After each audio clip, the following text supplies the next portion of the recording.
Petrol और diesel की कीमतों में मुस्तकिल इजाफा देखा जा रहा है। सीएनजी की भी कीमतें आसमान छू रही हैं। ऐसे में आम लोगों का क्या कुछ कहना है, आइए आप देखिए। सीएनजी 80 रुपए के लिए महंगी हो गई है, इसीलिए। हाँ, आज से 2 रुपये 28 पैसे। हाँ जी, इसीलिए कम भरवाई है। तो पहले ज़्यादा भरवाते थे। पहले ज़्यादा भरवाते थे, पहले 100-150 की भरवाते थे। अब वो महंगी हो गई तो 80 रुपए के लिए है। अभी महंगाई दिन पे दिन बढ़ती जा रही है। कभी सिलेंडर महंगा, कभी गैस महंगी, कभी पेट्रोल महंगा। कितने की सीएनजी ली? सीएनजी 100 रुपए लिए, अभी महंगी हो गई ना। हाँ, आपने सीएनजी लिया आज? हाँ जी, आज से 2 रुपये 28 पैसे पर किलो सीएनजी महंगी हो गई। महंगी हो गई है बिल्कुल। अब तो गवर्नमेंट का बुरा हाल हुआ पड़ा है।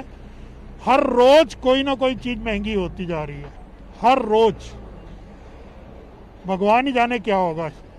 सर इफेक्ट तो पड़ ही रहा है पॉकेट पर। अब पॉकेट पे तो महंगाई की मार पड़ ही रही है सर।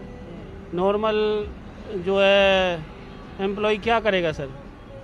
अब हर चीज़ है, पेट्रोल के रेट इंक्रीज़ हो रहे हैं, सीएनजी इंक्रीज हो रही है सर। तो अब ये है कि हर चीज़ पे इफेक्ट पड़ रहा है सर। परेशानी तो है ही सर। सीएनजी के रेट तो नहीं बढ़ाने चाहिए सर इन्होंने, लेकिन बढ़ा ही रहे हैं।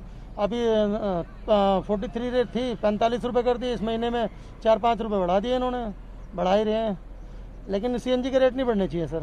पेट्रोल के रेट तो पहले से ही हैं। पेट्रोल डीजल भी लगातार तीसरे दिन बढ़ोतरी हुई है। सर गवर्नमेंट ही ऐसी है, इनको नहीं दिख रहा ना किसी गाड़ी वाले को कैसे कोई कैसे चला रहा, कैसे नहीं चला रहा और क्या कर रहा है। बस रेट